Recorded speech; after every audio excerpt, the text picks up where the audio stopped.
बिस्मिल्लाहिर्रहमानिर्रहीम अल्हम्दुलिल्लाहि रब्बिल आलमीन वल आक़िबतु लिल मुत्तक़ीन वस्सलातु वस्सलामु अला सय्यिदिल अंबिया'i वल मुरसलीन सय्यिदिना व हबीबि रब्बिल आलमीन मुहम्मदिन व अला आलिहि व अस्हाबिहि व मन हदा बिहदिहि इला यौमिद्दीन। क़ाल अल्लाहु तबारक व तआला फ़ी किताबिहिल मजीद वल फ़ुरक़ानिल हमीद फ़अऊज़ु बिल्लाहि मिनश शैतानिर रजीम बिस्मिल्लाहिर रहमानिर रहीम। या अय्युहल्लज़ीना आमनू अलैकुम अनफुसकुम ला यदुर्रुकुम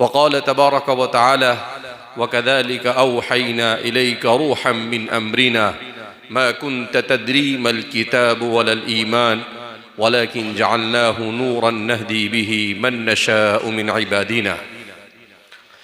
वक़ाल अन्नबिय्यु सल्लल्लाहु अलैहि वसल्लम मन लम यर्ज़ बिक़ज़ाई वलम यस्बिर अला बलाई वलम यशकुर अला निअमाई वलम यक़ना अला अताई फल्यत्लुब रब्बन सिवाई औ कमा क़ाल सल्लल्लाहु अलैहि वसल्लम। बिरादरान इस्लाम, हम अल्लाह रब्बुल इज़्ज़त का जितना भी शुक्र अदा करें कम है कि अल्लाह रब्बुल इज़्ज़त ने फितनों के इस तारीक दौर में मुझे और आपको ईमान जैसी आज़ीम नेमत अता फरमाई। इसलिए कि ईमान ये दुनिया की सबसे बड़ी दौलत। रसूलुल्लाह सल्लल्लाहु अलैहि वसल्लम का इरशाद मुबारक है, हज़रत अली फरमाते हैं कि जितनी नेमतें इंसान को दुनिया की अता की गई है, ज़ाहिरी बातिनी बड़ी छोटी, उन तमाम नेमतों में सबसे अजीम नेमत ईमान है। अल ईमानु मिफ्ताहुल जन्नह, ईमान ये जन्नत की कुंजी है, की ऑफ पैराडाइज, जन्नत की चाबी है। अगर ईमान है तो जन्नत में जाने का रास्ता आसान है, और अगर ईमान नहीं है तो जन्नत में जाने का रास्ता है ही नहीं, मुश्किल नहीं है, जन्नत में जाने का रास्ता है ही नहीं। जन्नत में जाने का एक ही रास्ता है, इहदिनस सिरातल मुस्तकीम। और वो इहदिनस सिरातल मुस्तकीम कहाँ से मिलता है? ईमान से मिलता है। इसीलिए कुरान करीम ने दूसरी जगह पर कहा, सिरातल लज़ीना अनअमता अलैहिम मिनन नबिय्यीन वस्सिद्दीक़ीन वश्शुहदाई वस्सालिहीन व हसुन उलाइका रफ़ीक़ा। कुरान अल्लाह की मुक़द्दस किताब है। मैं कुछ और मज़मून सोच कर आया था, मगर क़ारी साहब ने इतना बेहतरीन कुरान पढ़ा तो मेरे जहन में कोई और आयत आई और मैंने वो पढ़ दी, व कज़ालिक औहैना इलैका रूहम मिन अम्रिना। तो अल्लाह रब्बुल इज़्ज़त ने मुझ पर और आप पर एहसान अज़ीम किया कि अल्लाह ने मुझे और आपको ईमान और इस्लाम वाले घराने में पैदा किया। लिहाजा इस बिना पर हमें इसकी कदर होनी चाहिए। आज के मुसलमान का सबसे बड़ा मसला, आहिस्ता आहिस्ता ये चीज़ उम्मत में बड़ी तेज़ी के साथ बढ़ती चली जा रही है कि हमें अपने ईमान की और अपनी नस्लों के ईमान की कोई फिक्र नहीं है।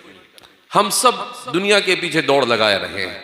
हर एक ये चाह रहा है कि वो मालदार बन जाए, हर एक ये चाह रहा है कि उसके पास बंगला हो, हर एक ये चाह रहा है कि उसके पास लग्जरियस कार हो, हर एक ये चाह रहा है कि उसके पास आईफोन, जो भी नया आईफोन हो, चाहे कुछ भी हो जाए, गरीबी कितनी भी हो, खाने की परेशानी हो, कपड़े की परेशानी हो, मगर आईफोन नया आया, सैमसंग नया आया तो सबसे पहली फिक्र होती है कि ये मैं लूं। क्यों? ताकि स्टेटस अच्छा हो। ये स्टेटस के चक्कर में हम अपने ईमान को गंवा रहे हैं, हम अपनी आखिरत को बर्बाद कर रहे हैं। लिहाजा आज का मोमिन ऐसा मोमिन है, अल्लाह अकबर, अल्लाह हम पर हम फरमाए कि अगर मैं पूछूं कि भाई आप और मैं मोमिन है, तो अगर मोमिन है तो ईमान किसको कहते हैं? आप यकीन न करें तो 99% लोगों को यह भी नहीं मालूम है कि ईमान क्या है, नहीं मालूम, सिर्फ नाम के मुसलमान हैं।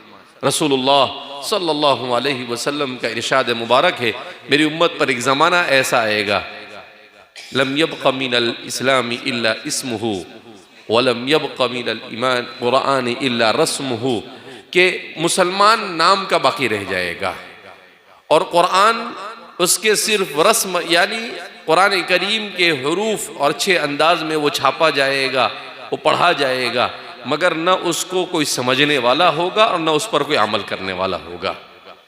तो ये एक बड़ा आलमगीर फितना है जिसने उम्मत को अपनी लपेट में लिए हुए हैं। मैं अभी सफ़र के दौरान हज़रत अल्लामा अनवर शाह कश्मीरी रहमतुल्लाहि अलैह की किताब पढ़ रहा था, इकफ़ारुल मुल्हिदीन फ़ी शैइन मिन ज़रूरियातिद्दीन। तो हज़रत ने किताब लिखी है, बड़ी हैरत अंगेज़ किताब है, इकफ़ारुल मुल्हिदीन वल मुअव्विलीन फ़ी शैइन मिन ज़रूरियातिद्दीन। ऐसा लगता है जैसे कुरान की आयत है, पूरी किताब का नाम है इसे। तो हज़रत ने उसमें ईमान की तारीफ़ की। आपने ईमान की मुख्तलिफ तारीफ़ करने के बाद कहा, इमाम इब्नुल क़य्यिम अल-जौज़ी ने ईमान को सबसे अच्छा समझाया है। अल्लामा अनवर शाह कश्मीरी रहमतुल्लाह अलैह फरमाते हैं, मैं और आप मोमिन है, हमें मालूम होना चाहिए कि ईमान क्या है, डेफिनेशन ऑफ ईमान क्या है, ईमान की तारीफ़ क्या है, ईमान की हकीकत क्या है। तो हज़रत फरमाते हैं कि इमाम इब्नुल क़य्यिम अल-जौज़ी ने अपनी किताब इअलामुल मुवक्किईन के अंदर में इसको बयान किया है कि ईमान नाम है 3 चीज़ों का। कितनी चीज़ों का? 3 चीज़ों का। सबसे पहले ये कि ईमान का मतलब ये है कि दिल से ला इलाहा इल्लल्लाह मुहम्मदुर रसूलुल्लाह और उसके तमाम के तमाम तकाज़ों को तस्दीक करना और उसको मानना। आमन्तु बिल्लाहि व मलाइकतिहि व कुतुबिहि व रुसुलिहि वल यौमिल आखिरि वल क़द्रि खैरिहि व शर्रिहि मिनल्लाहि तआला वल बअद बअदल मौत। और इस तरह की जितनी चीज़ें हैं, कहा पूरी चीज़ें जो कुरान और हदीस के अंदर में अल्लाह रब्बुल इज़्ज़त ने जिक्र की है, जो क़त्इयात से साबित है, जिसको ज़रूरियात दीन कहा जाता है, कहा उन सब को मानना, तस्दीक दिल से उसे मानना, ज़बान से उसका इकरार करना। दूसरा, हज़रत ने कहा कि मोमिन होने के लिए ज़रूरी है कि वो रसूलुल्लाह सल्लल्लाहु अलैहि वसल्लम की लाई हुई शरीयत पर अमल करने का अहद और अज़्म मुसम्मम करे। मोमिन होने के लिए ज़रूरी है। इमाम इब्नुल क़य्यिम जौज़ी के हवाले से लिखा है कि वो रसूलुल्लाह सल्लल्लाहु अलैहि वसल्लम जिस शरीयत मुतहरा को लेकर आए, उस पूरी शरीयत पर अमल करने का अज़्म मुसम्मम करे, वो अहद करे कि मैं पूरी शरीयत पर अमल करूंगा। कहा कामिल मोमिन होने के लिए ये भी ज़रूरी है। आज अगर हम जायज़ा लें तो कितने मुसलमान ऐसे निकलेंगे कि जिनका शरीयत पर अमल करने का इरादा ही नहीं है। कितने तो अमल करते ही नहीं, लेकिन बड़ी तादाद ऐसों की निकलेगी कि उनको कहा कि नहीं भाई, ये ज़माने में मौलवी साहब बहुत मुश्किल है, नहीं होता है। ठीक है, अगर बहुत मुश्किल लग रहा है तो आप अपने लिए जहन्नम का रास्ता इख्तियार कर रहे हैं। क्यों? इसलिए कि दुनिया में जो भी इंसान को कीमती चीज़ मिलती है, वो कैसे मिलती है? स्ट्रगल करने से, मेहनत करने से। बगैर मेहनत के कोई चीज़ नहीं मिलती है दुनिया में। इंसान को किसी भी कीमती चीज़ को हासिल करना है, सोने को हासिल करने के लिए इंसान को कितनी मेहनत करनी पड़ती है। उसको ज़मीन खोदनी पड़ती है, उसको मिट्टी निकालनी पड़ती है, उस मिट्टी से उसको अलग करने के लिए रिफाइनरी में ले जाना पड़ता है। रिफाइनरी में से लाने के बाद कितने कैरेट का बनाना है वो मेहनत करनी पड़ती है, कितने जतन उसके पीछे करने पड़ते हैं, तब जाकर वो, अब तो शायद 1,72,000 रुपये का तोला हो गया है। तो वो जितना कीमती है उतनी उस पर मेहनत करनी पड़ती है, उसके बगैर वो नहीं हाथ लगता है। तो जो चीज़ जितनी कीमती हो उसके पाने के लिए, उसको बनाने के लिए उतनी मेहनत करनी पड़ती है। तो अल्लाह की रज़ामंदी और जन्नत से ज़्यादा कीमती कोई चीज़ हो सकती है? कोई चीज़ नहीं हो सकती है। जब नहीं हो सकती है तो उसको पाने के लिए कितनी मेहनत करनी पड़ेगी। उसको पाने के लिए अंबिया और सहाबा और औलिया ने अपनी जानें कुर्बान कर दी। उसको पाने के लिए उन्होंने अपनी जिंदगियां खपा दी। उसको पाने के लिए अपनी औलाद को कुर्बान कर दिया। उसको पाने के लिए अपनी इज्जतों को कुर्बान कर दिया। उसको पाने के लिए अपना सब कुछ लुटा दिया। क्यों? ताकि अल्लाह राजी हो जाए। क्योंकि असल जिंदगी मेरी और आपकी दुनिया की जिंदगी तो है नहीं। ये दुनिया में कितना रहेगा इंसान? हजरत आदम अलैहिस्सलाम 1000 साल, हजरत नूह अलैहिस्सलाम 950 1000 साल जिंदगी गुजार, लेकिन हमारी जिंदगी बहुत छोटी अल्लाह ने दी है। क्यों? एक दिन किसी ने सवाल किया मुझे, तालिब इल्म ने सबक के दौरान, कि हजरत हमारी उम्र 60-70 और पहले लोगों की उम्र इतनी ज्यादा थी, ऐसा क्यों?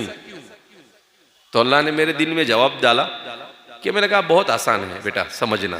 कहा कैसे? मैंने कहा पहले लोगों की जिंदगी में हर काम उनको अपने से करना पड़ता था। उनके पास कोई गाड़ी नहीं थी, उनके पास कोई मशीन नहीं था, उनके पास कुछ नहीं था। कहीं जाना है 10 kilometre, 20 kilometre, 50 kilometre, 100 kilometre, 1000 kilometre, कैसे जाना पड़ता था? पैदल जाना पड़ता था। उनको खेती करनी है अपने से करनी पड़ती थी, उनके पास कोई ट्रैक्टर नहीं था, उनके पास कोई मशीनरी नहीं थी, तो सारी चीजें उनको करनी पड़ती थी। तो उनके लिए उतनी जिंदगी जरूरी थी, उनके लिए उतनी जिंदगी जरूरी। और इस उम्मत को हर चीज कैसे मिल रही है? मशीन से मिल रही, सुपर फास्ट लाइफ। कुछ भी करना है बटन दबाओ, ये करो वो करो। अब तो एआई आ गया है और बड़ी मुसीबत, तो हर चीज फास्ट। तो अल्लाह ने कहा कि मैंने फिर उनको समझाया कि मैंने कहा देखो, एक 2 तरह की लाइन होती है, एक होती है फास्ट ट्रैक और एक होती है स्लो ट्रैक। तो जिस जिंदगी में इंसान हर चीज अपने से करता था वो स्लो ट्रैक वाली जिंदगी थी, और हम जो जिंदगी अल्लाह ने हमें दी है ये फास्ट ट्रैक वाली जिंदगी है। लिहाजा फास्ट ट्रैक है तो स्पीड के अंदर में निकल जाने का। मैंने कहा ये तो अल्लाह का एहसान है, अल्लाह की रहमत है कि अल्लाह ने मुझे और आपको इतनी जिंदगी नहीं दी। अगर हमें इतनी जिंदगी मिलती तो हमारे लिए इतनी बड़ी जिंदगी गुजारना बहुत मुश्किल था। क्यों मुश्किल था? इसलिए कि इतनी छोटी सी मिली है, उसको भी मोबाइल पे खर्च कर रहे हैं, वो भी हमसे नहीं खर्च हो रही है। 60-70 साल जिंदगी है, उसमें भी हम कुछ करने को तैयार नहीं है। एक किताब में पढ़ा था नौजवानों के मसाइल, उसके मुसन्निफ ने एक सर्वे दिया था कि डिप्रेशन का दुनिया में क्या है, एंग्जाइटी है, डिप्रेशन है, जो जहनी उलझने और बीमारियां हैं उसकी दुनिया में क्या सूरत हाल है। तो उसने लिखा था कि दुनिया में 70 से 80% एंग्जाइटी या डिप्रेशन की बीमारी में मुब्तला लोग हैं। ये तो मैं और आप मोमिन है तो हमें अल्हम्दुलिल्लाह फिर भी हम इनसे दूर है, लेकिन जिनका अल्लाह पर ईमान नहीं है वो लोग तो ऐसी जिंदगी गुजार रहे हैं कि दुनिया ही उनके लिए जहन्नम बन चुकी है। ये दुनिया उनके लिए किसी जहन्नम से कम नहीं है। तो मैंने कहा कि जब 60-70 साल जिंदगी के अंदर में ये सूरत हाल है कि 70-80% लोग एंग्जाइटी के अंदर में है, तो अगर 900 साल 950 साल जिंदगी होते तो शायद 110% लोग इसमें मुब्तला हो जाते, यानी कोई बचता नहीं। तो ये अल्लाह की रहमत है कि अल्लाह ने मुख्तसर सी जिंदगी दी। अब मुख्तसर जिंदगी को इंसान को मुख्तसर जिंदगी में मुख्तसर मेहनत करनी है, लंबी चौड़ी मेहनत नहीं करनी है। इसीलिए अल्लाह के रसूल सल्लल्लाहु अलैहि वसल्लम ने इरशाद फरमाया कि मेरी उम्मत की मिसाल ऐसी है कि पहली उम्मतों ने फजर से लेकर असर तक काम किया, उस पर उनको जन्नत मिली। मेरी उम्मत को असर से मगरिब तक काम करना है और जन्नत मिल जाएगी। शॉर्टकट, जो शॉर्टकट ढूंढते हैं ना हम लोग दुनिया के अंदर में कि मौलवी साहब कुछ शॉर्टकट बता दो, तो हम शॉर्टकट में ही है। हमारी अल्लाह ने शॉर्टकट जिंदगी दी है, मुख्तसर। क्यों? इसलिए कि ये उम्मत कैसी है, इस उम्मत को 1 पर 10 फ्री, एक नेकी करो 10 गुना अजर, 70 गुना अजर। एक रात इबादत करो 1000 रात के बराबर। तो अल्लाह रब्बुल इज्जत ने इस उम्मत के लिए पूरी जिंदगी कैसी निकाली है। हमारी पूरी जिंदगी ये आखिरत का सेल लगा हुआ है, पूरी जिंदगी। कुरान पढ़ो, अल्लाहु अकबर, एक हर्फ पर 10 नेकी, एक कलिमे पर नहीं। हज़रत अब्दुल्लाह इब्न मसऊद रज़ियल्लाहु ताला अन्हु का मशहूर हदीस है, वो फरमाते हैं ला अक़ूल अलिफ लाम मीम हर्फुन बल अलिफुन हर्फुन व लामुन हर्फुन व मीमुन हर्फुन। कहा आपने अलिफ लाम मीम पढ़ा तो अलिफ के 10, लाम के 10 और मीम के 10, यानी आपको कितने सवाब मिल गया? 30 नेकी मिल गई। अब दुनिया के अंदर में अगर इंसान ये करे कि भाई एक दिन आप 1 घंटा नौकरी करो और आपको 10 घंटे का क्या मिलेगा, पैसा मिलेगा, तो इंसान कैसा करेगा? सारी दुनिया वहां टूट पड़ेगी। बोले भाई 1 पे 10 फ्री है, 1 करो 10 कमाओ। लेकिन आज हम लोग इतने बेहिस हो चुके हैं कि अल्लाह रब्बुल इज़्ज़त ने हमारे लिए इतना आसान कर दिया है, मगर हम लोग नहीं समझ रहे हैं। हमें इसकी फिक्र नहीं है कि हम कहाँ जा रहे हैं और हमें क्या करना है। बहरहाल तो इमाम इब्नुल क़य्यिम अल-जौज़ी फरमाते हैं कि दूसरा नंबर ये है कि हर मोमिन के लिए ये बात ज़रूरी है कि वो पूरी शरीयत पर अमल करने का अहद और इरादा करे। हकीम उल उम्मत मुजद्दिद मिल्लत हज़रत थानवी रहमतुल्लाहि अलैहि फरमाते हैं, 100 साल पहले हज़रत ने लिखा है, कहा ये उम्मत बड़ी अजीब व गरीब उम्मत हो चुकी है। कहा एक जमात खड़ी हुई, वो कहता है सिर्फ ला इलाहा पढ़ लो जन्नत में चले जाओगे। कहा हाँ बराबर, मेरे और आपके बाप दादा की जन्नत है ना, तो ऐसे ही मिल जाएगी। कोई खड़ा होता है तो वो कहता है कि सिर्फ दिल से मान लो तो जन्नत मिल जाएगी। कोई खड़ा होता है वो कहता है सिर्फ अखलाक अच्छे हो जन्नत मिल जाएगी, इबादत की जरूरत नहीं, अलियाज़ु बिल्लाह। कोई कहता है सिर्फ इबादत कर लो, अखलाक की जरूरत नहीं, जन्नत मिल जाएगी। कोई खड़ा होता है और कहता है कि ला इलाहा इल्लल्लाह को मान लो, अलियाज़ु बिल्लाह, और मोहम्मदुर रसूलुल्लाह को मानने की जरूरत नहीं है। तो कहा कि अजीब अजीब लोग खड़े होते हैं, और कोई दीन का एक हिस्सा लेता है और 5 हिस्से छोड़ता है, कोई दीन के 2 हिस्से लेता है और 4 हिस्से छोड़ता है। कहा नहीं, उदखुलू फिस्सिल्मि काफ़्फ़ा, जन्नत उसी वक्त मिलेगी जबकि पूरे पूरे दीन के ऊपर तुम दाखिल हो जाओगे। उसके बगैर जन्नत मिलने वाली और अल्लाह की रजामंदी ये हासिल होने वाली नहीं है। तो फरमाया कि इंसान ये अहद करे, मुझे और आपको, हमको सबको बैठकर अहद करना है। क्या अहद करना है? कि हम कामिल शरीयत पर अमल करें। करेंगे भाई? वापी वाले तैयार नहीं, ऐसा लग रहा है। करेंगे भाई? अहद तो करे इंसान। इंसान जब अहद करता है और दिल से अहद करता है तो अल्लाह रास्ते भी आसान कर देता है। लेकिन इंसान अहद ही नहीं करता है, इंसान अपने अल्लाह से ताल्लुक़ ही नहीं जोड़ता है, तो फिर अल्लाह की तरफ से इंसान को तौफीक भी हासिल होती नहीं है। तीसरी चीज़ उन्होंने बयान की कि इमाम इब्नुल क़य्यिम अल-जौज़ी फरमाते हैं कि ईमान और इस्लाम के अलावा किसी दूसरे को सच नहीं मानना और सबको बातिल मानना ये भी ज़रूरी है। कि ईमान और इस्लाम जो है वो ही सच और सदाकत और हक और हक़ानियत है, इसके अलावा जो भी कुछ है वो सब के सब क्या है? बातिल है, सब कुफ्र है, सब शिर्क है, सब बिदआत और खुराफात है। कहा इसका मानना भी ज़रूरी है।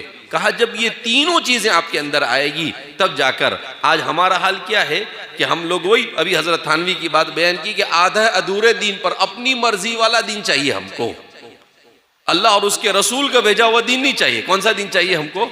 अपनी मर्जी वाला दीन, कि हमारी ख्वाहिश के मुताबिक। तो वो तो दीन पर अमल नहीं कर रहे आप किस पर अमल कर रहे हैं? अपनी मर्जी पर जिंदगी गुजार रहे हैं। अल्लाह फरमाते हैं नहीं, ये तो शैतान की पैरवी करना है। वला तत्तबिउ खुतवातिश शैतान, शैतान की पैरवी मत करो। लिहाजा हम इस बात को समझे कि हम मोमिन हैं, तो मोमिन होने के लिए हमारे अंदर इन तीनों सिफात का पाया जाना क्या है?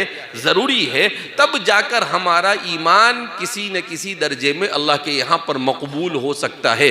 उसके बग़ैर ईमान की मकबूलियत के इम्कानात क्या है? बहुत कम है। तो इसलिए हमें मेहनत करना है अपने घर पर भी, हमें मेहनत करना है अपने बच्चों पर भी, हमें फ़िक्र करनी है। सिर्फ इतनी फिक्र करने से काम नहीं चलेगा कि चलो ठीक है हो गया, मैंने अपना कर लिया। नहीं, क़ू अनफुसकुम व अहलीकुम नारा, तुम अपने आप को और अपने घर वालों को जहन्नम की आग से बचाओ। उसके बगैर तो बहरहाल अल्लाह रब्बुल इज़्ज़त ने जो ईमान अता फरमाया, इस ईमान का पहला तकाजा तो ये है कि हम कामिल ईमान को समझे और कामिल ईमान पर अमल करने की क्या करें? कोशिश करें। दूसरी बात ये कि इस ईमान को बनाने के लिए अल्लाह ने हमें क्या दिया है? अल्लाह रब्बुल इज़्ज़त, अल्लाहु अकबर, 70 माओं से ज़्यादा रहम करने वाला है। अल्लाह रब्बुल इज़्ज़त को मालूम था कि ये ईमान भी नहीं समझेंगे, ये कुछ नहीं समझेंगे, तो अल्लाह रब्बुल इज़्ज़त ने उसके लिए किसको भेजा? अंबिया को भेजा। और अंबिया पर क्या नाजिल किया? कुरान को नाजिल किया। वकज़ालिक औहयना इलैका रूहम मिन अम्रिना। जब कारी साहब कुरान पढ़ रहे थे तो मैं सोच रहा था कि ये कैसी उम्मत है और आज का हमारा नौजवान कहाँ जा रहा है।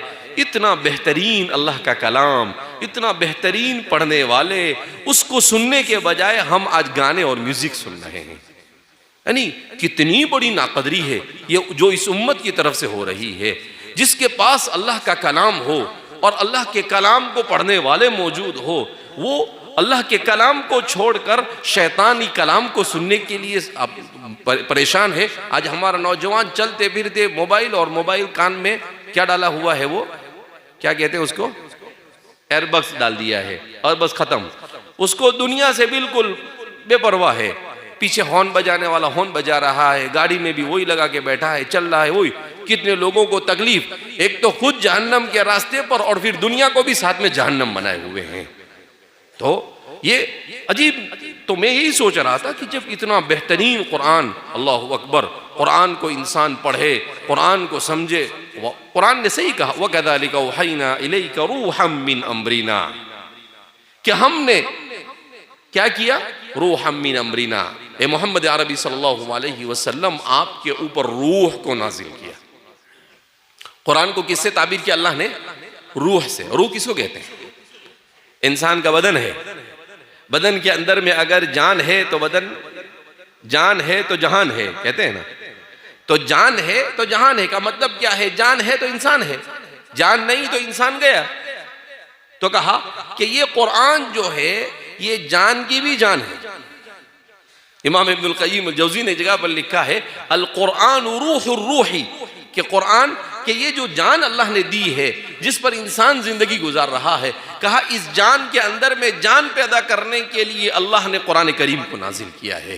कहा इसके बगैर इंसानी मुआशरे के अंदर में ना तो खैर आ सकता है और ना इंसानी मुआशरे के अंदर में कोई भलाई आ सकती है। कुरान करीम कैसी हैरत अंगेज बात कहता है, वकज़ालिका औहयना इलैका रूहम मिन अम्रिना। आगे कुरान अल्लाह के रसूल से कहता है, मा कुन्त तदरी मल किताबु वलल ईमानु, क्या आपको भी मालूम नहीं था कि किताब क्या है और ईमान क्या है? कहा इसी कुरान ने आप पर अल्लाह की शरीयत की हकीकत को भी वाज़ेह किया और ईमान की हकीकत को भी आपके ऊपर वाज़ेह किया। मा कुन्त, अल्लाह के रसूल से कहा जा रहा है, मा कुन्त तदरी मल किताब वलल ईमान वलकिन जअलनाहु नूरन नहदी बिही मन नशाउ मिन इबादिना, हम अपने बंदों में से जिसे चाहते हैं इस नूर की हिदायत अता करते हैं। कभी अल्लाह इसको रूह कहता है, कभी अल्लाह इसको नूर कह रहा है। कैसे कैसे अलकाब से इसको अल्लाह पुकार रहा है और इस उम्मत को दावत दे रहा है कि एक उम्मत कुरान के साथ जुड़ जा, तेरी दुनिया और आखिरत की कामयाबियाँ तेरे कदम चूमेगी। और तो कुरान को छोड़ देगा तो ना दुनिया में कामयाब हो सकता है ना आखिरत में कामयाब हो सकता है। वो ज़माने में मुअज़्ज़ज़ थे मुसलमान होकर और हम ज़लील ख़ार हुए तारीक़ कुरान होकर। हज़रात सहाबा, अल्लाहु अकबर, अल्लाह के रसूल सल्लल्लाहु अलैहि वसल्लम जो कुरान पढ़ते थे, अल्लाहु अकबर, हज़रात सहाबा कहते हैं कि हुजूर जब कुरान पढ़ते थे तो सन्नाटा छा जाता था। जाहिर सी बात, जिस ज़ात पर कुरान का नुज़ूल हो रहा है वो ज़ात जब कुरान करीम को पढ़ती होगी तो हज़रात सहाबा पर क्या कैफियत होती होगी। कहा क्या कुरान ने इसी ने कहा, तक़शइरु मिन्हु जुलूदुल लज़ीना यख़शौना रब्बहुम व तलीनु क़ुलूबुहुम, के जिनके सामने कुरान को पढ़ा जाए तो उनके बदन के रोंगटे खड़े हो जाए, उनके बदन के बाल खड़े हो जाए, उनके दिल नरम पड़ जाए, अल्लाह के जिक्र की तरफ माइल होना शुरू हो जाए। ऐसा कुरान पढ़ते थे।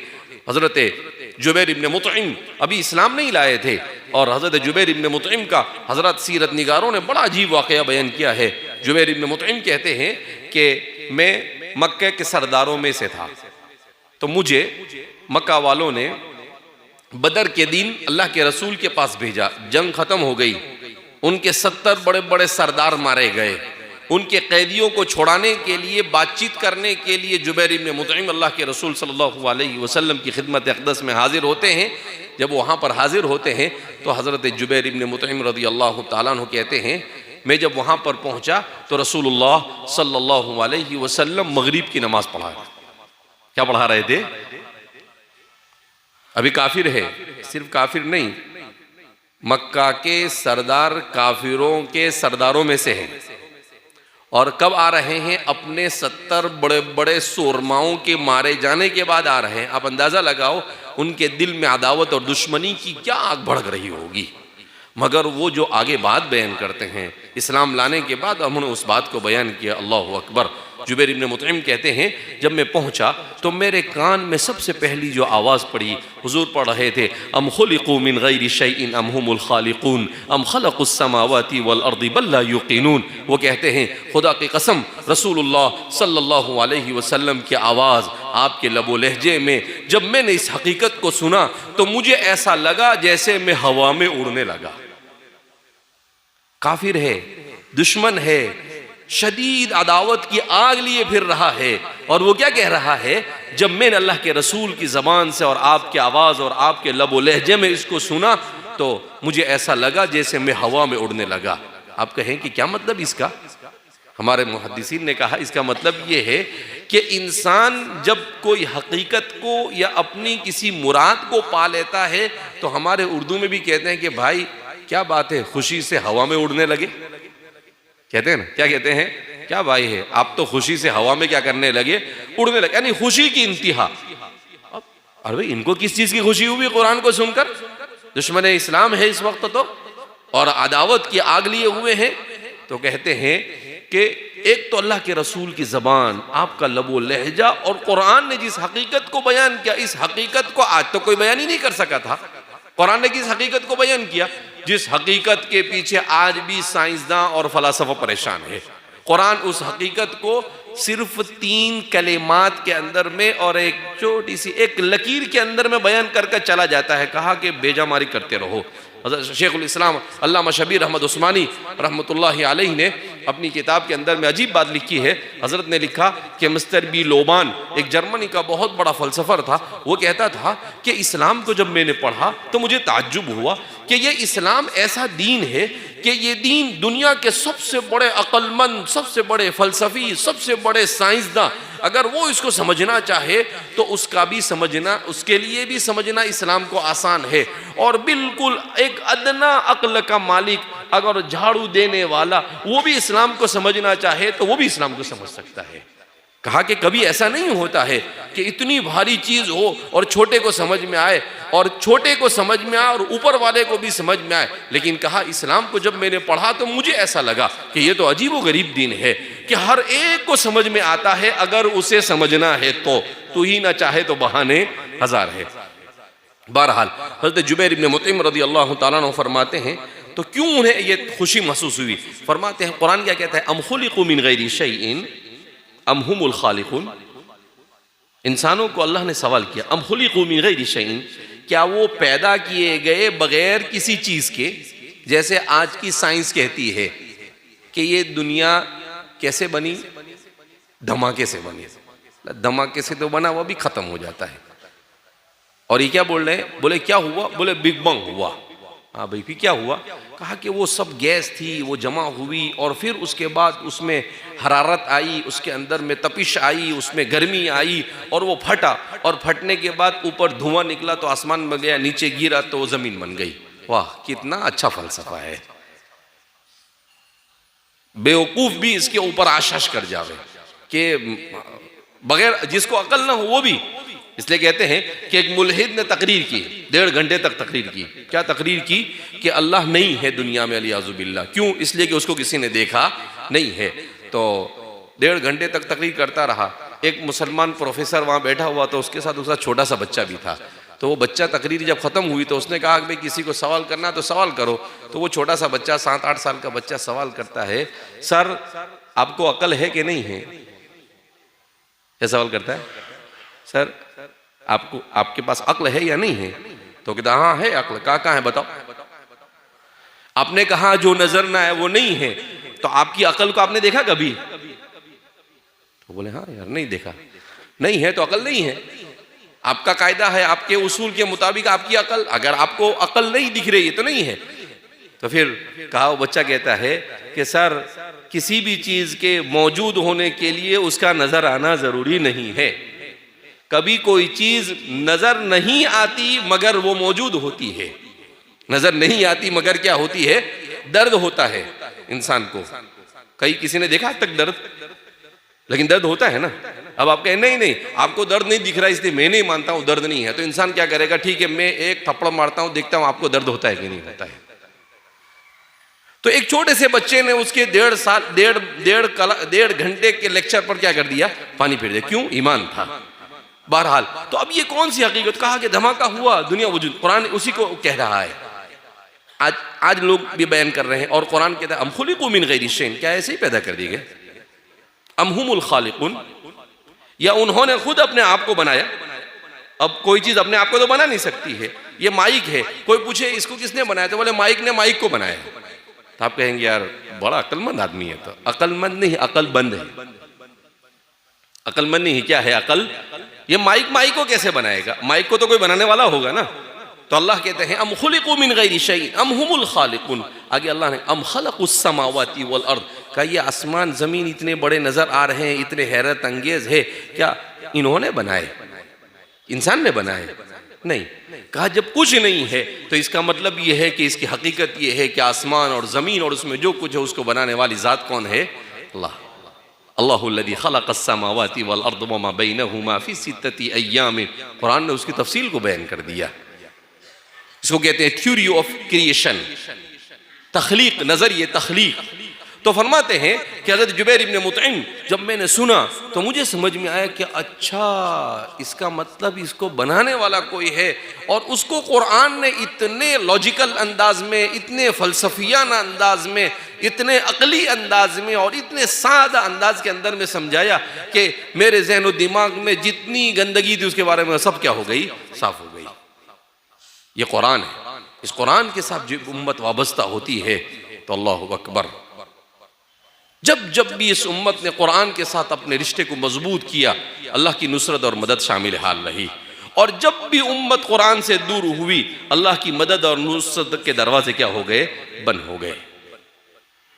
इसलिए हमें अपने आप को कुरान से जोड़ना है।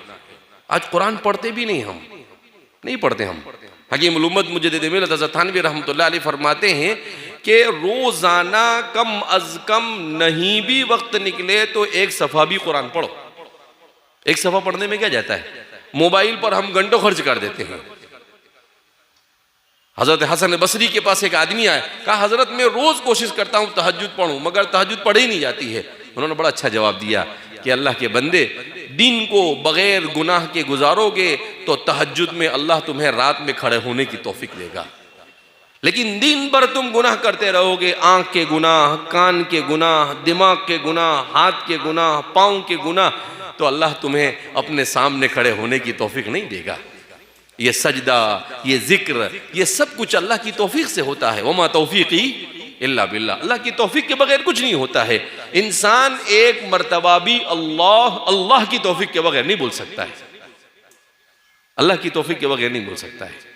मैं अगर कुछ बोल रहा हूं तो ये मेरा कमाल नहीं है, ये अल्लाह का कमाल है। अल्लाह मुझसे बुलवा रहा है, मेरा कोई कमाल नहीं है। इसीलिए अल्लाह ने सूरह फातिहा पढ़ाई, अल्हम्दुलिल्लाह रब्बिल आलमीन। तमाम तारीफ है उस अल्लाह के लिए जो सारे जहान का पालनहार है। अभी एक आदमी की किताब में पढ़ा था, अंग्रेजी में थी, हमने उसका उर्दू में ट्रांसलेशन करवाया। अस्सिरात मुस्तकीम किताब का नाम। क्या काम किया उन्होंने? देखो आज भी लोग काम करते हैं। क्या काम किया उन्होंने? सूरह फातिहा से असरे हाजिर के 10 मगरिबी और दुनिया के बड़े बड़े नजरियात की तरदीद साबित कर बताई। कितने? 10। उसने कहा कि जैसे आप अल्हम्दुलिल्लाह पढ़ो तो एथिज्म की तरदीद होती है, इल्हाद और बेदीनी की तरदीद। क्योंकि जब आपने कहा अल्हम्दुलिल्लाह, तमाम तारीफ अल्लाह के लिए, अल्लाह को मान लिया, तो इल्हाद क्या हो गया? खत्म हो गया। रब्बिल आलमीन आपने पढ़ा, का रब्बिल आलमीन के आपके पढ़ने से क्या होगा? डीइज्म की तरदीद हो जाती है। कि दुनिया में कुछ लोग क्या कहते हैं कि भाई अल्लाह है तो, मगर उसने दुनिया बनाई और फिर छोड़ दिया है, अब दुनिया लॉ ऑफ नेचर पर चल रही है। कहा कि जब रब्बिल आलमीन पढ़ा, वो सारे जहानों का पालनहार है, उस निज़ाम को चला रहा है। तो इससे ये साबित हुआ कि नहीं, उसी की इरादे से सब कुछ हो रहा है, उसके बगैर कुछ होता नहीं है। कहा रब्बुल आलमीन से उसकी तरदीद हो गई। मालिक यौमिद्दीन पढ़ा तो सेक्युलरिज्म की तरदीद हो गई। तो ऐसे उन्होंने पूरे कुरान करीम के कहा उस सूरत को आप पढ़ो, इस तरह से पढ़ो कि आपके जहन और दिमाग से जितने भी बातिन नजरियात हैं, वो नेचुरलिज्म की भी तरदीद होती है और शिर्क की भी उससे तरदीद हो जाती है। मॉडर्निज्म की, मेटेरियलिज्म की, पोस्ट मॉडर्निज्म की, सारे नज़रियात जितने भी है उन सब के सब की तरदीद हो जाती है। का एक सूरह फातिहा पढ़ो ख़त्म। इसीलिए हज़रत अली रज़ी अल्लाह तआला अन्हु फरमाते थे कि अगर कोई मुझे कहे कि सूरह फातिहा की तफसीर लिखो, का मैं इतना लिखूं कि 10 ऊंट भी उसकी लिखी हुई तफसीर को उठाने से आजिज़ आ जाएंगे। उम्मुल किताब कहा गया इसीलिए उसको। आज हम सूरह फातिहा नमाज में कितनी बार पढ़ते हैं? हर रकात में पढ़ते हैं, मगर कुछ ने न उसे कभी समझने की कोशिश की और न उसके मानी पर कभी तफक्कुर और तदब्बुर किया, कुछ नहीं। बस हम ऐसे ही पढ़ते हैं जैसे तोता। गुजराती के अंदर में मिट्ठू पोपट, उसको कुछ सिखा दो तो रट्टा मारता है, उसके बेचारे को कुछ मालूम नहीं। वो कहते हैं ना कि एक आदमी ने कुछ तोते थे, उन तोतों को पाला तो उनको सिखाया कि जब शिकारी आए जाल डाले तो उड़ जाने का। तो वो तोते रोजाना आते थे और बोलते जब शिकारी आए जाल डाले तो जाल में फंसने से पहले उड़ जाने। एक दिन उसने देखा कि वो आए नहीं, तो वो ढूंढते हुए देखने के लिए निकला, तो देखा कि वो जाल में फंसे हुए और बोल रहे हैं जब शिकारी आए जाल डाले तो उड़ जाने का, और वो खुद ही जाल में फंसे हुए हैं। क्यों? इसलिए कि वो समझता नहीं है। वो पकड़ने के बाद भी वही रट्टा लगा रहा है। अरे भाई हो गया, खत्म हो गई, फिनिश हो गई, तुम्हारी कहानी क्या हो गई, अब खत्म हो गई, तुम तो जाल में क्या हो चुके हो, फंस चुके हो। तो हमारा यही हाल है कि हमें कुछ पता नहीं, हम दुनिया में मगन है, दुनिया के जाल में फंसे हुए हैं और हमें कोई फिक्र भी नहीं है। लिहाजा इस बिना पर हम इस फिक्र को लेकर कि अल्लाह की किताब से वाबस्ता हो, कुरान से वाबस्ता हो, अपने घरों में कुरान करीम को जिंदा करे। हज़रत सहाबा ने कुरान ही से उनकी ज़िंदगियों में इनकलाब आया। हज़रत उबई इब्न कअब रज़ी अल्लाह तआला अन्हु, हज़रत मुसअब इब्न उमर रज़ी अल्लाह तआला अन्हु फरमाते हैं कि मैं जब मदीना दावत के लिए गया तो जिस घर में मैंने क़याम किया उस घर को इतना कुरान पढ़ते थे। हज़रत मुसअब इब्न उमर अव्वलु दाइन फिल इस्लाम, इस्लाम के सबसे पहले दाई है, इतना कुरान पढ़ते थे। कहा मैंने जिस घर में क़याम किया था उस घर का नाम ही लोगों ने रख दिया था दारुल इक़रा। क्या नाम रख दिया था? दारुल इक़रा। कहा भाई ये तो वो घर है कि जहां से 24 घंटे कुरान के पढ़ने की आवाज आती रहती है। ऐसा कुरान के साथ वाबस्तगी।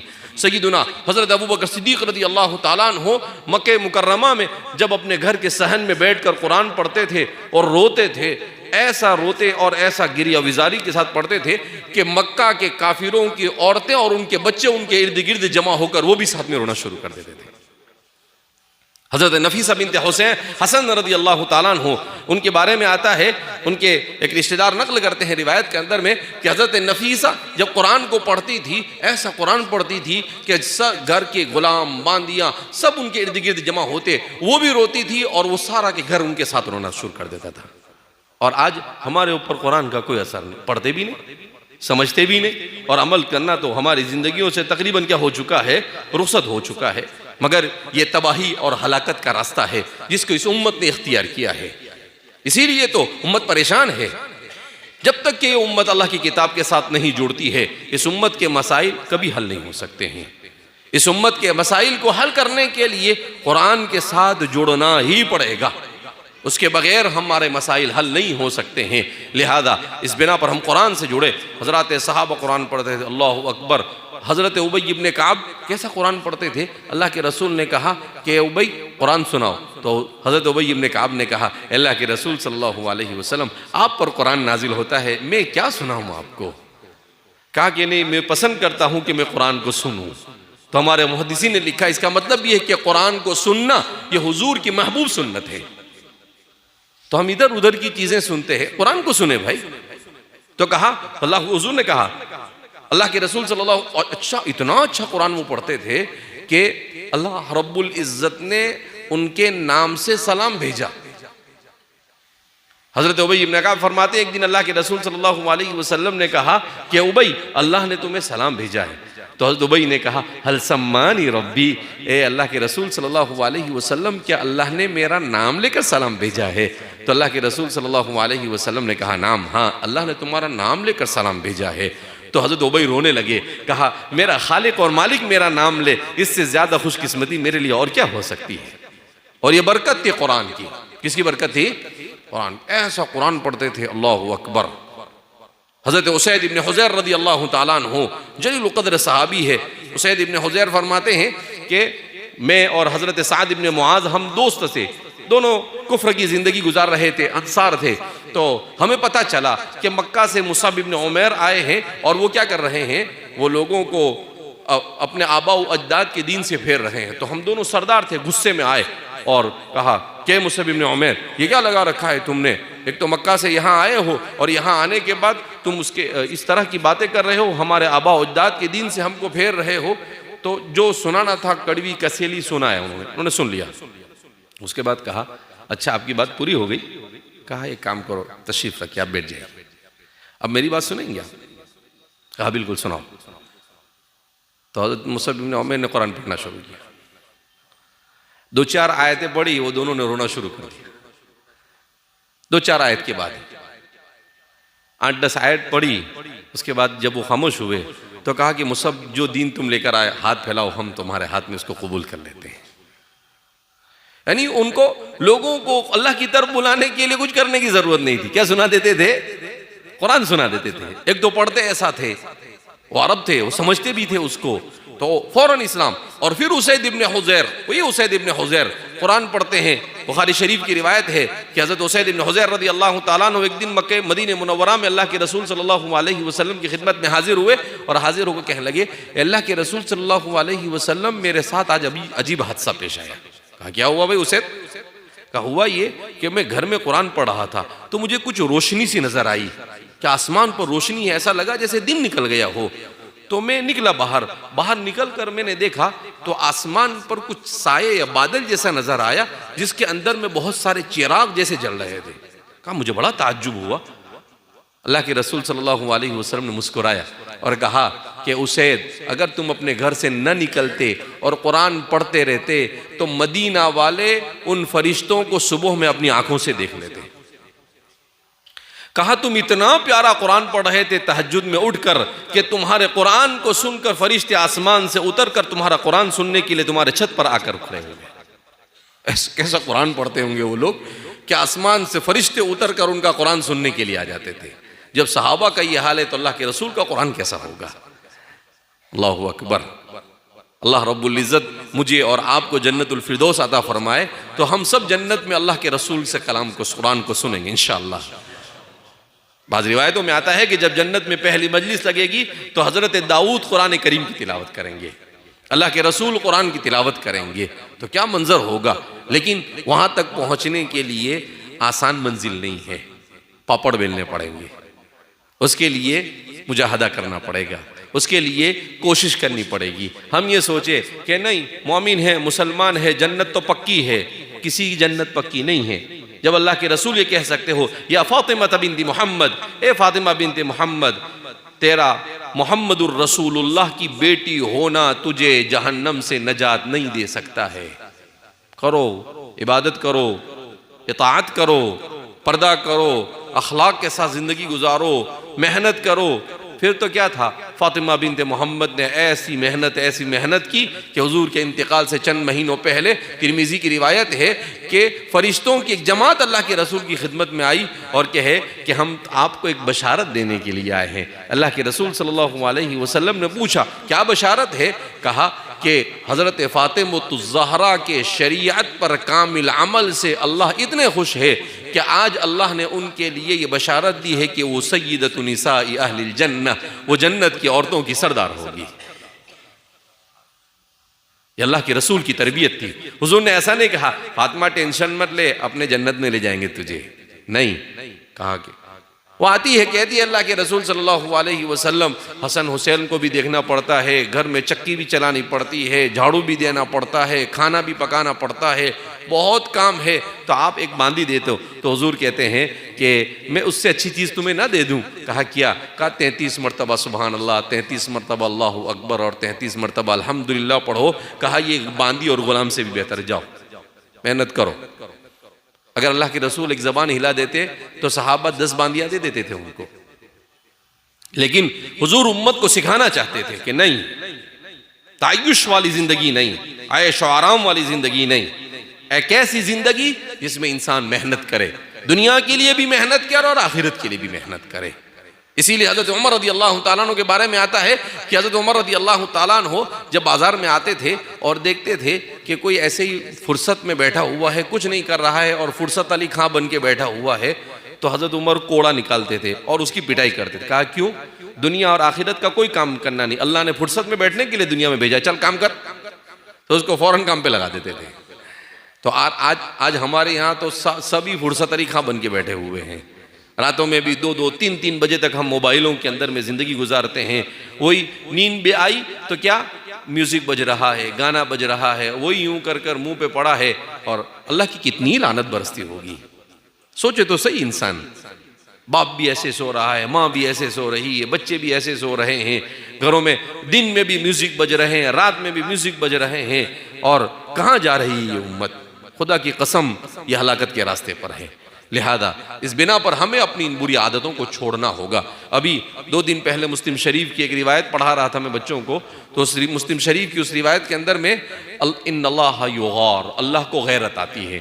जब बंदा कोई गुनाह करता है, अल्लाह ने जैसा कहा उसके खिलाफ करता है, तो अल्लाह को गुस्सा आता है। का अल्लाह के गुस्से का असर होता है कि जहां बंदा गुनाह करता है वो जमीन अल्लाह से कहती है, अल्लाह तू हुक्म दे तो मैं अभी इसको जमीन में ढसा दूं। आसमान कहता है, अल्लाह तू हुक्म दे तो मैं इस पर अभी टूट पड़ूं। मगर अल्लाह कहता है कि नहीं, अभी छोड़ दे उसको, बाद में उसका हिसाब किताब मैं लूंगा। फिर वो आएगा यहां पर और हम उसकी जिंदगी उसके सामने जब बयान करेंगे तो फिर वो कहेगा, माली हादल किताब ला युगादिरु सगीरतन वला कबीरतन इल्ला अहसाहा, कि भाई ये अल्लाह रब्बुल इज्जत ने कैसा सिस्टम बनाया है, कोई छोटी बड़ी बात ऐसी नहीं जो इसमें ना आई हो। कहे तो सब है। किसी को नजर छुपा कर, अगर किसी को छुपा कर भी किसी को बदनगरी से देखा है तो वो भी इसके अंदर में आ गया। यअलमु खाइनतल अयुनि वमा तुख्फी सुदूर, अल्लाह फरमाते हैं तुम अपनी आंखों से खियानत करते हो उसको भी वो जानता है, और तुम दिलों के अंदर में जो छुपाते हो उसको भी वो जानता है। क्या मतलब? तुम अगर किसी के साथ नाजायज मोहब्बत को दिल में छुपा कर बैठे हो, अल्लाह कहते हैं उसको भी हम जानते हैं, छोड़ेंगे नहीं तुमको। इसलिए कुरान करीम की आखिरी आयत का तर्जमा कर कर मैं अपनी बात को खत्म करता हूं। कुरान करीम क्या कहता है कि हर इंसान के साथ ताइरा लगा, वकुल्ल इंसानिन अल्ज़मनाहु ताइरहु फी उनुक़िही वनुख़रिजु लहु यौमल क़ियामति किताबन यल्क़ाहु मंशूरा इक़रा किताबक कफ़ा बिनफ़्सिकल यौम अलैका हसीबा। अल्लाह क्या फरमाते हैं? अल्लाह फरमाते हैं कुल्ल इंसानिन अल्ज़मनाहु ताइरहु, हर इंसान के साथ हमने एक ताइरा लगा रखा है। अब हमारे इस जमाने के मुहद्दिसीन कहते हैं कि हजरत सहाबा ने इसको कैसे समझा, ये कमाल था सहाबा का। हमारे लिए समझना आसान है, सहाबा के लिए समझना मुश्किल था, मगर समझ लिया उन्होंने। क्यों? उनको अल्लाह की किताब पर यकीन था, ईमान था। कुरान क्या कहता है कि हर इंसान के साथ तायरा, तायरा के मतलब क्या आते हैं? इसके माने उड़ने वाला। इसके माने क्या आते हैं? उड़ने वाला। तो हमारे अरबी के शेख रातिबन नाबलसी है, उन्होंने कुरान अरबी की तफसीर लिखी। उन्होंने कहा कि हमारे ज़माने में अगर इसको आज की ज़बान में उसका तर्जमा करना हो तो क्या तर्जमा होगा? हर इंसान के साथ उसके सर पर हमने एक ड्रोन लगा रखा है। क्या लगा रखा है? ड्रोन। क्या मतलब? इंसान जो कुछ कर रहा है उसकी जिंदगी की हर चीज अल्लाह के यहां रिकॉर्ड हो रही है। अच्छा, अल्लाह ने तायरा का लफ्ज़ इसीलिए इस्तेमाल किया कि जब कोई चीज ऊपर से शूट की जाती है तो हर चीज उसके आजू बाजू में क्या है, यानी बहाना बनाने का कोई चांस नहीं, सब उसके अंदर में आता है। इसके बाद अल्लाह क्या फरमाते? वनुख़रिजु लहु यौमल क़ियामति, का क़यामत के दिन तुम्हारी जिंदगी की ये पूरी फिल्म हम तुम्हारे सामने रख देंगे। इंसान बैठा होगा और जब से पैदा हुआ तब से लेकर मौत तक के सारे मनाजिर उसके सामने आना शुरू हो जाए। अखरजना, कुरान कहता है वकुल्ल इंसानिन अल्ज़मनाहु ताइरहु फी उनुक़िही वनुख़रिजु लहु यौमल क़ियामति, क़यामत के दिन हम उसके सामने उसको लाकर रख देंगे। वनुख़रिजु लहु यौमल क़ियामति किताबन यल्क़ाहु मंशूरा, और उसका हिसाब उसके सामने होगा। और फिर अल्लाह क्या कहते हैं, कफा बिनफ्सिकल यौमा अलैका हसीबा, अपना हिसाब किताब करने के लिए तू ही काफी है, कुछ करने की जरूरत नहीं। अब जाहिर सी बात है, अपने करतूत को इंसान अपनी आंखों से देखेगा तो और क्या चाहिए उसको, नहीं छूट सकता है। कहा ये तो एक है सिस्टम, हमारे बुजुर्गों ने लिखा है कि ये तो कुरान ने एक सिस्टम को बयान किया। दूसरी जगह पर कुरान कहता है क्या होगा कयामत के दिन, तो कल्लिमुना अयदीहिम व तशहदु अर्जुलुहुम बिमा कानू यक्सिबून, तुम्हारे हाथ हमारे साथ बात करेंगे। तो कल्लिमुना अयदीहिम, उनके हाथ हमारे साथ बात करेंगे। हाथ कहेगा ए अल्लाह इससे किसी पर जुल्म किया था, इससे किसी के का खयानत की थी, किसका माल दबाया था, किसका हक दबाया था। ये हाथ बयान कर, कहा कि तुम्हारी जबान पर ताला होगा और तुम्हारे हाथ हमसे बोलेंगे क्या क्या गुनाह किए, तुम्हारे पांव हमारे साथ बात करेंगे कि तुमने क्या क्या किया। इतने पर बस नहीं, जिस जमीन पर गुनाह किया वो जमीन भी बोलेगी, इज़ा ज़ुल्ज़िलतिल अर्दु ज़िलज़ालहा व अख़रजतिल अर्दु अथक़ालहा, जमीन अपने बोझ को उतार देगी और क्या कहेगी, और इंसान कहे वक़ालल इंसानु मा लहा, अरे भाई ये क्या हुआ। हाथ भी बोल रहा है, जबान भी बोल रही है, पाँव भी बोल रहा है, जहां गुनाह किया वो भी बोल रहा है, सामने पूरा शूटिंग, मेरा जिंदगी की पूरी फिल्म भी मेरे सामने चल रही है, किरामन कातिबीन भी है, इतने गवाह खड़े हो जाएंगे। इंसान के पास ऐनल मफर, इंसान के पास कोई भागने का रास्ता होगा नहीं। अब इंसान कहेगा गई भैंस पानी में, कुछ लगता नहीं है कि अपने तो छूट जाए इंसान ऐसा। तो लिहाजा उस दिन इंसान को अफसोस करना पड़े और फिर अल्लाह से कहने लगे लौ अन्ना लना कररतन फअकून मिनल मुहसिनीन, ए अल्लाह एक बार फिर चांस दो ना, मैं दुनिया में जाऊं एकदम सुबह सब बन के आऊंगा, एकदम अब तो गुनाह करूंगा, देखूंगा भी नहीं गुनाह की तरफ, जरा भी नहीं। फनकून मिनल मुहसिनीन, मुहसिनीन का मतलब ये आता है एकदम इखलास के साथ बेहतरीन अमल करने वाला। तो क्या कहेगा अल्लाह से, अल्लाह एक चांस दे देना। अल्लाह कहेगा पैदा होने से लेकर मौत तक कितने चांस दिए। इंसान एक दिन गुजारता है ना 24 घंटे, 24 घंटे में कितने चांस मिलते हैं आपको मालूम है? एक दिन में कितने सेकंड होते, कभी गौर किया? एक साहब की तकरीर में सुन रहा था, उन्होंने बड़ा अच्छा बयान किया अरबी में। तो उन्होंने कहा कि कभी तुमने सोचा कि एक दिन गुजरता है तो कितने सेकंड गुजारते हो तुम? कहा एक दिन में सेकंड की तादाद होती है 86,400। एक दिन के सेकंड कितने होते हैं? 24 घंटे के अंदर में 86,400 सेकंड। आपने 24 घंटे गुजारे, इसका मतलब 86,400 सेकंड गुजारे। तो 86,400 सेकंड में कभी भी आपको मौत आ सकती थी, अल्लाह ने मौत नहीं दिया। तो एक दिन गुजर रहा है और आप गंवा रहे हैं। अगर तौबा नहीं करते, अल्लाह की तरफ रुजू नहीं करते, तो आप 24 घंटे में 86,400 चांस गुमा रहे हैं। इंसान क्रिकेट खेलता है तो एक चांस मिल जावे तो कितना खुश होता है, 2 चांस मिल जावे तो कितना खुश होता है, और यहां तो चांस पे चांस मिल रहे हैं। और अल्लाह कैसा अल्लाह है, अल्लाहु अकबर, क्या कहता है, या इबादी अल्लज़ीना असरफ़ू अला अनफुसिहिम ला तक़नतू मिन रहमत, ए मेरे वो बंदो, अल्लाह कहता है, गुनहगार को भी कहता है, ए मेरे वो बंदो, ना उम्मीद ना हो, आओ मेरे तरफ, आओ, आ जाओ। एक आदमी है सनम सनम बोलने वाला, गलती से समद बोल देता है तो अल्लाह कहता है लब्बैक आब्दी, ए मेरे बंदे में हाजिर है। तो अल्लाह की रहमत तो बहाना ढूंढती है, मगर हम है कि अल्लाह की तरफ रुजू करने के लिए तैयार नहीं। इसलिए मेरे भाइयों, दोस्तों और बुजुर्गों, फितनों के इस दौर में हम अपने आप को दीन से वाबस्ता करें, मस्जिदों से वाबस्ता करें, कुरान से वाबस्ता करें, उलमा से वाबस्ता करें, तबलीग से वाबस्ता करें, अपने घरों के अंदर में दीन को जिंदा करें, अपने घर में कुरान का माहौल, इल्म और दीन का माहौल बनाने की कोशिश करें। अल्लाह रब्बुल इज़्ज़त हम सबको सही माने में दीन इस्लाम पर अमल करने की तौफीक मरहमत फरमाए और इस्लाम की कदरदानी की तौफीक मरहमत फरमाए। हर किस्म के ज़ाहिरी बातिनी फितनों से अल्लाह हमारी हिफाजत फरमाए। और आखिर में जो रिवायत मैंने पढ़ी उसका सिर्फ तर्जुमा सुना दूँ, इसलिए कि फितनों का ज़माना है, हर आदमी इन फितनों में कभी भी मुतला हो सकता है। तो हदीस में अल्लाह के रसूल ने अजीब बात इरशाद फरमाई। क़ारी तैयब साहब की रिवायत है, जब से हालात आए उसके बाद से मैं हर जगह सुनाता हूँ ये रिवायत। तो क्या फरमाया, अल्लाह क्या फरमाते हैं, मल्लम यर्दा बिक़दाई, जो मेरे फैसले पर राज़ी न रहे, वलम यस्बिर अला बलाई, और जो मेरी तरफ से भेजी जाने वाली बला और मुसीबत के ऊपर सब्र न करे।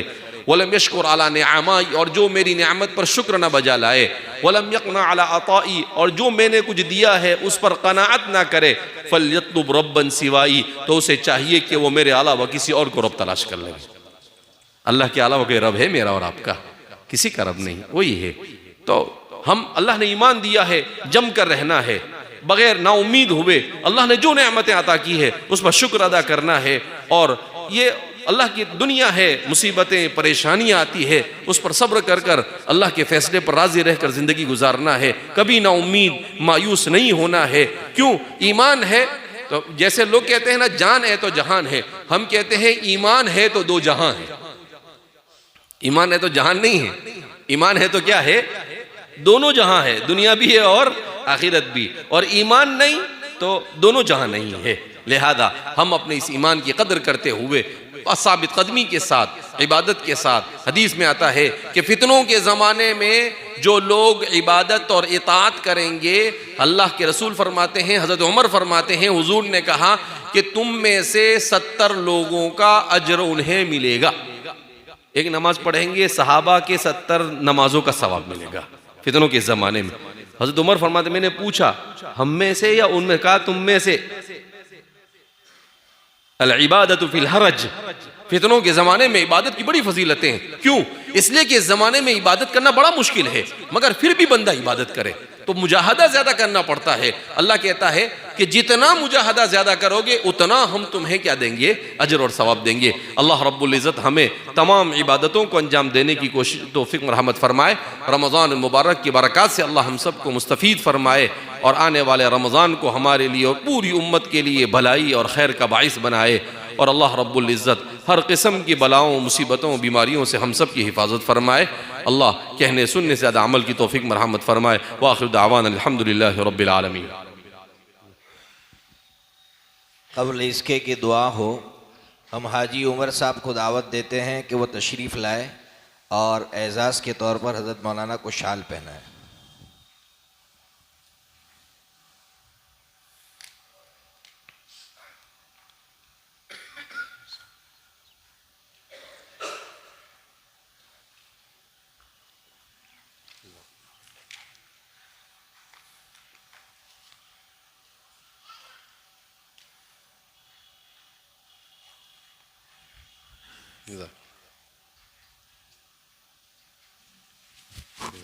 इसी तरह कारी ईसा साहब तशरीफ़ लाए और कारी फुरकान साहब को शाल पहनाए।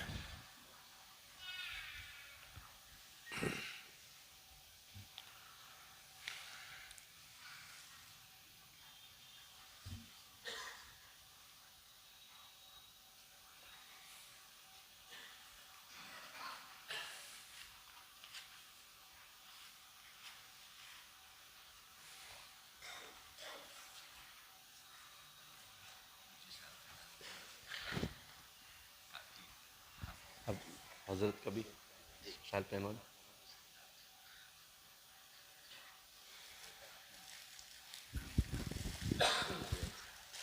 अब्दुल सत्तार भाई तशरीफ़ लाए, मुफ्ती जैद साहब को आप शाल पहनाएंगे।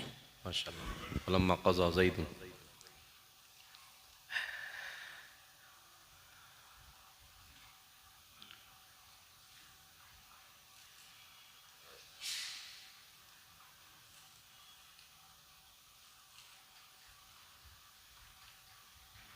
कुरान में एक ही सहाबी का जिक्र है नाम के साथ, हज़रत ज़ैद का। हमारे मुफ्ती साहब का नाम भी ज़ैद है माशाअल्लाह। है दूसरे सहाबा का तज़किरा इशारतन है, सानी यसनैनी धुमा फिल गार, हज़रत अबू बकर मुराद है। तो लेकिन सीधा साफ नाम के साथ सिर्फ एक ही सहाबी है, और वो कौन है? हज़रत ज़ैद इब्न हारिसा। हज़रत ज़ैद इब्न हारिसा रसूलुल्लाह सल्लल्लाहु अलैहि वसल्लम के मुतबन्ना थे। मा काना मुहम्मदुन अबा अहदिन मिन रिजालिकुम वलाकिन रसूलुल्लाह व खातमुन नबिय्यीन जब नाजिल हुई तो पहले उनको ज़ैद इब्न मोहम्मद कहते थे। अब मना कर दिया कुरान ने कि नहीं, ज़ैद को ज़ैद इब्न हारिसा कहो। तो उनको तकलीफ़ हुई कि अल्लाह, मेरे साथ अल्लाह के रसूल का नाम लगता था, कितना महरूम आदमी हूँ मैं। तो अल्लाह रब्बुल इज़्ज़त ने कहा कि अच्छा, मेरे ज़ैद को तकलीफ़ हो रही है, अल्लाह ने कहा कि चलो ठीक है, तुम्हारा नाम सीधा कुरान में नाजिल कर दिया। तो फरमाते हैं कि अल्लाह ने उनके इस गम को दूर करने के लिए उनका नाम कुरान में नाजिल कर दिया।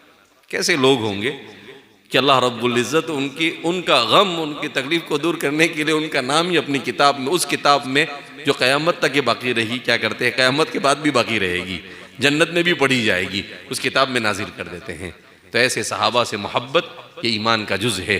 अल्लाह रब्बुल इज़्ज़त हमें सहाबा से, सलफ़ सालिहीन से, अकाबिरीन से, उलमा से, औलिया से, सबसे मोहब्बत करने वाला बनाए। अल्लाहुम्मा सल्लि अला सय्यिदिना व नबिय्यिना व शफ़ीअना व सनदना व मौलाना मुहम्मदिन व बारिक व सल्लिम। रब्बना इग़फ़िर लना ज़ुनूबना व इसराफ़ना फ़ी अम्रिना व थब्बित अक़दामना वंसूरना। अल्लाहुम्मा इन्नका अफ़ुव्वुन मलिकुन तुहिब्बुल अफ़्व फ़अफ़ु अन्ना या करीम। अल्लाहुम्मा आति नुफ़ूसना तक़वाहा व ज़क्किहा अंत ख़ैरु मन ज़क्काहा अंत वलियुहा व मौलाहा। अल्लाहुम्मा हब्बिब इलैना अल-ईमान व ज़य्यिनहु फ़ी क़ुलूबिना व कर्रिह इलैना अल-कुफ़्र वल-फ़ुसूक़ वल-इस्यान वजअलना मिन इबादिका ar-राशिदीन वजअलना मिन इबादिका al-हादीन वजअलना मिन इबादिका al-महदीयीन वजअलना मिन इबादिका al-अबरार वजअलना मिन इबादिका al-मुत्तक़ीन वजअलना मिन इबादिका al-ख़ाशिईन वजअलना मिन इबादिका al-सालिहीन या रब्बल आलमीन। रब्बना तवफ़्फ़ना मुस्लिमन वल्हिक़ना बिस्सालिहीन ग़ैर ख़ज़ाया वला नदामा वला मफ़्तूनीन या रब्बल आलमीन। अल्लाहुम्मा इन्ना नऊज़ु बिका मिनल फ़ितनि मा ज़हरा मिन्हा व मा बतन। अल्लाहुम्मा इन्ना नऊज़ु बिका मिन शुरूरि अनफ़ुसिना व मिन सय्यिआति अमालिना। अल्लाहुम्मा इन्ना नऊज़ु बिका मिनल मअसमी वल मग़रम। अल्लाहुम्मा इन्ना नऊज़ु बिका मिन फ़ितनतिल महया वल ममात। अल्लाहुम्मा इन्ना नऊज़ु बिका मिन फ़ितनतिल क़ब्र। अल्लाहुम्मा इन्ना नऊज़ु बिका मिन फ़ितनतिल मसीहिद दज्जाल। अल्लाहुम्मा इन्ना नऊज़ु बिका मिन फ़ितनतिल मसीहिद दज्जाल। अल्लाहुम्मा इन्ना नऊज़ु बिका मिनल बरसि वल जुनूनि वल जुज़ामि व सय्यिल अस्क़ामि कुल्लिहा। अल्लाहुम्मा इन्ना नसअलुका रिज़ाका वल जन्नह। अल्लाहुम्मा इन्ना नसअलुका रिज़ाका वल जन्नह व नऊज़ु बिका मिन सख़तिका वन नार। या मुशर्रिफ़ल क़ुलूब सर्रिफ़ क़ुलूबना इला ताअतिक व या मुक़ल्लिबल क़ुलूब थब्बित क़ुलूबना अला दीनिक। ला इलाहा इल्लल्लाहुल हलीमुल करीम वल्हम्दुलिल्लाहि रब्बिल अर्शिल अज़ीम। नसअलुका मुजीबाति रहमतिक व अज़ाइम मग़फ़िरतिक वल गनीमत मिन कुल्लि बिर्र वस्सलामत मिन कुल्लि इस्म। ला तदअ लना ज़म्बन इल्ला ग़फ़रतह वला हम्मन इल्ला फ़रजतह वला दीनन इल्ला क़ज़यतह वला मरीज़न इल्ला शफ़ैतह वला मय्यितन इल्ला ग़फ़रतह वला हाजतन मिन हवाइजिद दुनिया वल आखिरति हिय लक रिज़न इल्ला क़ज़यतहा या अरहमर राहिमीन व या अक्रमल अक्रमीन व या अजारल मुस्तजीरीन व या गाफ़िरद ज़म्बि व क़ाबिलत तौबि व शदीदल इक़ाबि ज़ित-तौलि ला इलाहा इल्ला हू। अल्लाह हमारे गुनाहों को माफ़ फरमा, अल्लाह हमारे ख़ताओं को माफ़ फरमा, अल्लाह हमारे लग़ज़शों को दरगुज़र फरमा। अल्लाह तूने इंसान बनाया, ईमान वाला बनाया, इल्म की तौफ़ीक़ दी, अमल की तौफ़ीक़ दी। अल्लाह हम तेरा जितना शुक्र अदा करें कम है। अल्लाह अल्लाहुम्मा जअलना लका ज़क्कारन लका शक्कारन इलैका मित्वाअन अव्वाहम मुनीबा।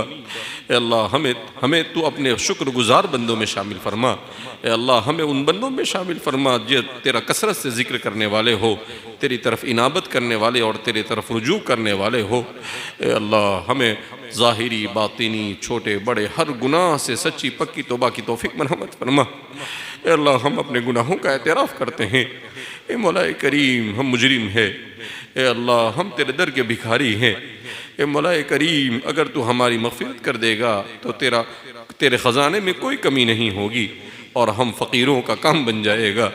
ए अल्लाह हमारे ज़ाहिरी बातिनी तमाम गुनाहों को माफ़ फरमा। ए मौलाए करीम हम सब के लिए ख़ातिमा बिल खैर मुक़द्दर फरमा, ईमान पर ख़ातिमा मुक़द्दर फरमा। अल्लाह हम फितनों के दौर से गुज़र रहे हैं। ए मौलाए करीम कुफ्र शिर्क दंदना रहे हैं, जुल्म और बर्बरियत चारों तरफ घूम रहे हैं। ए मौलाए करीम तेरे अलावा कोई हमारा पुरसा निहाल नहीं। अल्लाहुम्मा इन्ना नजअलुका फ़ी नुहूरिहिम व नऊज़ु बिका मिन शुरूरिहिम। अल्लाह दुश्मनों के मुकाबले में हम आप ही को आड़ बनाते हैं। ए मौलाए करीम ए अल्लाह ला मलजा वला मंजा मिनका इल्ला इलैक। तेरे अलावा हमारे लिए कोई पनाहगाह नहीं। ए मौलाए करीम ए अल्लाह तू ही हमारा नासिर और मददगार बन जा। ए अल्लाह तू हमारा नासिर और मददगार बन जा। ए मौलाए करीम फ़लस्तीन के मुसलमानों पर अपना खुसूसी फ़ज़ल नाज़िल फरमा। 22 लाख इंसान बेघर ज़िंदगी गुजार रहे हैं, न खाना है न पीना है, मगर उनके पास कुरान और ईमान है। ए अल्लाह इन अहले गज़्ज़ा ने हमारे लिए सहाबा की याद ताज़ा कर दी। ए अल्लाह हमें भी अहले गज़्ज़ा और सहाबा जैसे ईमान नसीब फरमा। कुरान का मुतालबा है आमीनू कमा आमन अन्नास, ईमान लाओ ऐसे जैसे सहाबा ईमान लाए। ए अल्लाह हमारा ईमान तो बहुत कमज़ोर है। ए मौला करीम तो हमें मजबूत ईमान अता फरमा, हर किस्म के मसाइब को तेरे खातिर झेलने वाला बना। ए अल्लाह आफ़ियत अता फरमा। ए मौला करीम हर किस्म के मसाइब से हिफाजत फरमा, और अगर मुसीबत आ जाए तो सब्र व इस्तिक़ामत नसीब फरमा। ए मौला करीम तो 70 माओ ज़्यादा रहम करने वाला है। ए अल्लाह तो हम पर अपना खुसूसी फ़ज़ल नाजिल फरमा, आमाल सालिहा की तौफ़ीक़ मरहमत फरमा, आमाल सय्या से, अखलाक सय्या से, बद अखलाक़ी से, बदकिरदारी से, बदज़बानी से, बदज़नी से हमारी हिफाजत फरमा, हर किस्म की बुराइयों से हमारी हिफाजत फरमा। ए मौला करीम हमारे अकाबिरीन को जज़ाए खैर अता फरमा। ए अल्लाह जिन्होंने मदारिस, मकातिब, खानकाहें और दावत तबलीग के निज़ाम को जारी किया, वरना हम आज ईमान से महरूम हो सकते थे। ए अल्लाह हमारे इन्हीं मदारिस और इन्हीं तहरीकात की बरकत से ए अल्लाह आज हमारे पास ईमान मौजूद है। ए मौला करीम हमारे इन तमाम बुज़ुर्गों को दारैन में बेहतरीन अता फरमा। ए अल्लाह जो भी दीन का काम कर रहे हैं अल्लाह तमाम काम करने वालों को इखलास अता फरमा, रियाकारी से, उज्ब से, किब्र से, फ़ख्र से हमारी हिफाजत फरमा। ए मौला करीम ए अल्लाह हमारे औलादों को हमारी आंखों की ठंडक बना। ए अल्लाह पूरी उम्मत में जहाँ कहीं मोमिन मुसलमान परेशान हाल है उनकी परेशानियों को दूर फरमा। ए अल्लाह जिनकी औलाद नाफरमान है उन्हें फरमा बरदार बना। ए अल्लाह जो मकरूज़ है उनके कर्ज़ से अदायगी की शक्लें पैदा फरमा, जो रोज़ी रोटी से परेशान है उन्हें रिज़्क़ हलाल अता फरमा, जो जिस मुसीबत में गिरफ़्तार है उस मुसीबत से नजात नसीब फरमा। ए अल्लाह जिन्होंने दुआ के लिए कहा है, लिखा है, मुतवक्के है, उन सब की जायज़ तमन्नाओं को पूरा फरमा। ए अल्लाह कुरान के साथ वालिहाना इश्क नसीब फरमा, नमाज़ों को खुशू और खुजू के साथ पढ़ने की तौफ़ीक़ मरहमत फरमा। ए मौला करीम ए अल्लाह पूरी उम्मत नमाज से गाफिल होती जा रही है, कुरान से गाफिल होती जा रही है। ए अल्लाह ये हलाकत का रास्ता है। ए अल्लाह तू हमें समझ अता फरमा कि हम नमाज का एहतमाम करने वाले बन जाए, कुरान की तिलावत और उसको पढ़ने और समझने वाले बन जाए, उस पर अमल करने वाले बन जाए। ए अल्लाह हमें उसैद इब्न हुज़ैर की तरह कुरान पढ़ने वाला बना। अल्लाह हमें उबई इब्न कअब की तरह कुरान पढ़ने वाला बना। ए अल्लाह हमें मुसअब इब्न उमैर की तरह कुरान की तरफ दावत देने वाला बना। ए मौला करीम ए परवरदिगार आलम ए अल्लाह तू हम पर अपना खुसूसी फ़ज़ल नाजिल फरमा, हाज़िरीन मजलिस की मग़फ़िरत फरमा, सबकी जायज़ तमन्नाओं को पूरा फरमा। ए मौला करीम ए अल्लाह हमारी दुआओं को नबी करीम सल्लल्लाहु अलैहि वसल्लम के सदक़े तुफ़ैल में कबूल फरमा। ए अल्लाह तो हम सब से राज़ी हो जा और हम सब का ख़ात्मा ईमान पर फरमा। व सल्लल्लाहु अला नबिय्यिना मुहम्मदिन व अला आलिहि व अस्हाबिहि अजमईन बिरहमतिका या अरहमर राहिमीन वल्हम्दुलिल्लाहि रब्बिल आलमीन।